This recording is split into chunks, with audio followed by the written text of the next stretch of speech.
가서 어둠을 물리치고 주의 진리 모르는 백성에게 복음의 빛 비춰라. 빛의 사자들이여 복음의 빛 비춰라. 죄악은 밤 밝게 비춰라. 빛의 사자들이여 선한 사역 위하여 힘을 내라. 주 함께 하시겠네. 주의 크신 사랑을 전파하며 복음의 빛 비춰라.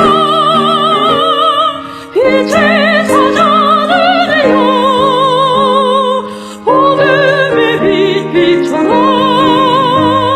죄악은 밤 밝게 비춰라. 빛의 사자들이여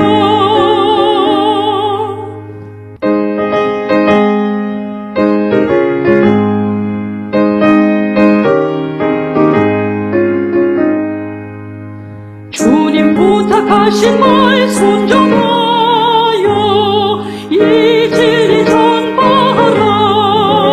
산을 넘고 물 건너 힘을 다해 복음의 빛 비춰라.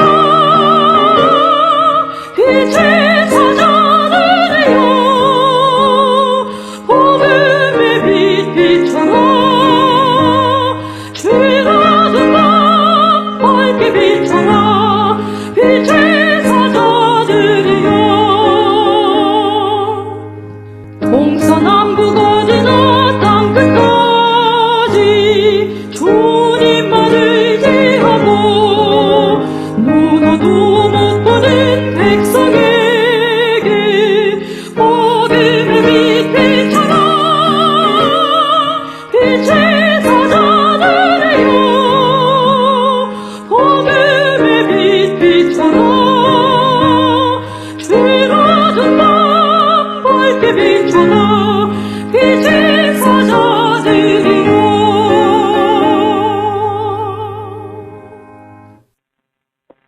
2021년 1월 25일 월요일 군산제일교회 새벽기도회입니다. 1월 25일 월요일 새벽기도회 주시는 말씀입니다. 사도행전 6장 8절에서 15절까지의 말씀입니다. 사도행전 6장 8절에서 15절까지의 말씀입니다. 말씀을 읽도록 하겠습니다. 스데반이 은혜와 권능이 충만하여 큰 기사와 표적을 민간에 행하니 이른바 자유민들 즉 구레네인, 알렉산드리아인, 길리기아와 아시아에서 온 사람들의 회당에서 어떤 자들이 일어나 스데반과 더불어 논쟁할 때 스데반이 지혜와 성령으로 말함을 그들이 능히 당하지 못하여 사람들을 매수하여 말하게 하되 이 사람이 모세와 하나님을 모독하는 말을 하는 것을 우리가 들었노라 하게 하고 백성과 장로와 서기관들을 충동시켜 와서 잡아가지고 공회에 이르러 거짓 증인들을 세우니 이르되 이 사람이 이 거룩한 곳과 율법을 거슬러 말하기를 마지 아니하는도다. 그의 말에 이 나사렛 예수가 이곳을 헐고 또 모세가 우리에게 전하여 준 규례를 고치겠다 함을 우리가 들었노라 하거늘 공회 중에 앉은 사람들이 다 스데반을 주목하여 보니 그 얼굴이 천사의 얼굴과 같더라. 아멘. 오늘 주신 사도행전 6장 8절에서 15절의 말씀을 가지고 천사의 얼굴과 같더라 라는 제목으로 말씀을 증거하도록 하겠습니다. 초대교회에 구제의 문제로 갈등이 생겼습니다. 예루살렘 교회에 갈등이 생겼을 때 사도들은 정말로 놀라운 방법, 놀라운 지혜를 우리에게 가르쳐주고 있습니다. 그 문제, 그 갈등을 해결하는 해결 방법으로 세상의 방법이 아니라 말씀과 기도에 집중하는 그런 모습을 보여주게 됩니다. 사도들은 말씀과 기도에 집중하려고 하였습니다. 그래서 7명의 집사를 세워 이전까지 사도들이 하던 구제나 전도나 다른 모든 일들을 맡기게 되었습니다. 이렇게 세워진 7명의 집사 중에서 스데반이라는 집사님이 있는데 이 스데반은 구제사역을 감당하게 되었습니다. 스데반은 구제사역을 하며 병든 사람을 고치고 또 놀라운 기사와 표적을 행하는 그런 위대한 일을 감당하고 있었습니다. 그리고 디아스포라 유대인들, 우리 9절 말씀에는 자유민들이라고도 나와 있는데요. 이 디아스포라 유대인들이 모이던 회당에서 예수님만이 이스라엘의 구세주가 되신다라는 복음을 스데반이 전하게 되었습니다. 디아스포라 유대인들이란 어떤 사람들이냐? 바로 본토 유대인들이 아니라 원래는 자기 조상들은 본토의 유대인들이었지만 여러 가지 이유로 전 세계에 흩어져서 이방 땅에 살고 있는 흩어진 유대인들을 바로 디아스포라 유대인이라고 부릅니다. 그들 중에 자유민들이 있었는데 그 자유민들이 회당에 모여서 예배를 드리고 말씀을 읽고 하였을 때 스데반이 그곳에 갔다는 것입니다. 그래서 그곳에서 복음을 전했다라는 것입니다. 이렇게 복음을 전하는 중에 스데반은 그 자유민들, 그 디아스포라 유대인들과 논쟁을 하게 됩니다. 이들은 어떻게든지 스데반이 전하는 그 복음을 거절하고 또 논리적으로 이기려 들었지만 오히려 지혜와 성령으로 충만한 스데반을 그들이 이기지 못했다라는 것이죠. 10절 말씀에 스데반이 지혜와 성령으로 말함을 그들이 능히 당하지 못하였다라고도 말합니다. 그래서 이들은 사람들을 매수하게 됩니다. 스데반을 거짓 증인이 되게 만들려고 사람들을 매수하게 됩니다. 백성과 장로와 서기관들을 선동합니다. 그래서 그 스데반을 붙잡아 판에 들인 공회에 거짓 증인이라는 거짓 증거자라는 그런 죄명으로 공회에 세우게 되었다라는 것입니다.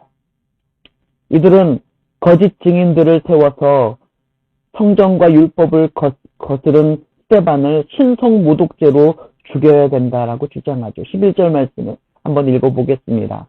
사람들을 매수하여 말하게 하되 이 사람이 모세와 하나님을 모독하는 말을 하는 것을 우리가 들었노라 하게 하였다라고 말합니다. 그리고 15절 말씀도 한번 읽어보겠습니다.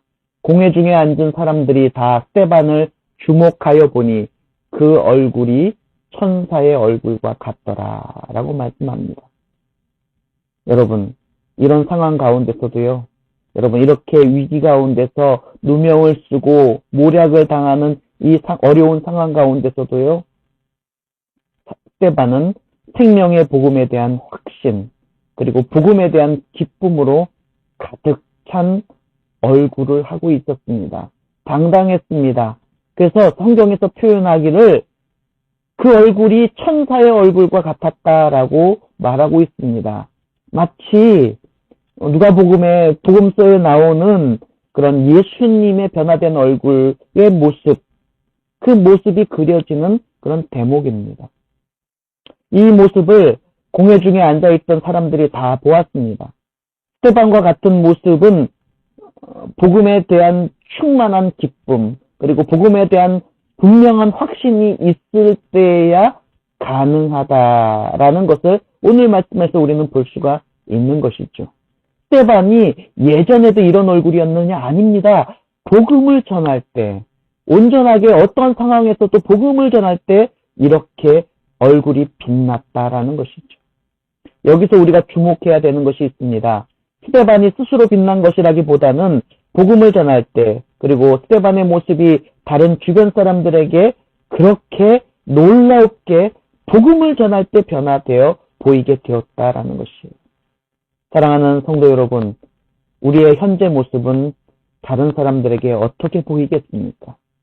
한국 사람들은 체면을 매우 중요하게 여깁니다.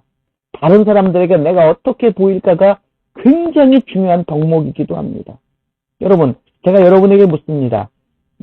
우리는 어떻게 보이겠습니까? 제가 분명히 말씀드리겠는데요. 내가 어떤 상황에서든지 복음에 대해서, 생명의 복음에 대해서 기뻐하고 감격하고 그 복음을 확신하고 있다면, 그래서 그 확신을 가지고 그 기쁨을 가지고 그 감격을 가지고 그 복음을 전하기만 한다면 세상 사람들은 우리를 반드시 다르게 바라보게 될 것이라는 것입니다. 이게 중요합니다. 스데반이 천사의 얼굴이 되고 싶어서 된 게 아니라 복음을 전할 때 다른 사람들이 그 복음 전하는 스데반 집사의 모습을 보니 그 얼굴이 천사의 얼굴과 같았다라는 것이죠. 오늘 여러분의 모습이 스데반처럼 복음으로 빛나는 하루 되기를 축복합니다. 오늘 말씀을 마음에 새기시고 복음을 기쁨으로, 감격으로, 확신으로 전하시는 여러분 되시기를 주님의 이름으로 축복합니다. 기도하도록 하겠습니다. 사랑이 많으신 하나님 아버지, 우리는 체면을 굉장히 중요하게 여기며 세상을 살아오고 있었습니다. 이웃에게, 친구들에게, 직장 동료들에게 우리가 어떻게 보여질까에 대한 부담감을 가지고 참 힘들게 어둡게 살아오고 있었습니다. 그런데 그러한 어두운 삶을 살고 있던 우리들에게 오늘 말씀이 새벽에 은혜로 주어졌습니다. 오늘 말씀이 우리들의 삶의 모습을 돌아보게 만드는 말씀인 것 같습니다. 우리가 주목하고 집중해야 되는 것이 세상이 아니라고 말씀하고 계십니다. 우리에게 하나님이 주신 사명이 바로 우리가 집중하고 우리가 사랑하고 우리가 정말 노력해야 되는 그런 사명이 되는 줄 믿습니다. 복음을 기뻐하고 확신을 가지고 주어진 사명을 감당하며 우리가 전하기만 한다면 세상이 나를 어떻게 볼까라는 부담에서 오히려 우리가 벗어나 하나님 주시는 놀라운 은혜를 누리게 되는 그런 진리가 오늘 말씀에 들어 있습니다. 그 말씀을 확신합니다. 오늘이 우리 모두가 스데반같이 빛나는 하루를 살아갈 수 있는 놀라운 은혜 누리게 하여 주시옵소서. 복음을 증거할 때 그렇게 되게 하여 주시옵소서. 예수님의 이름으로 간절히 기도드립니다. 아멘.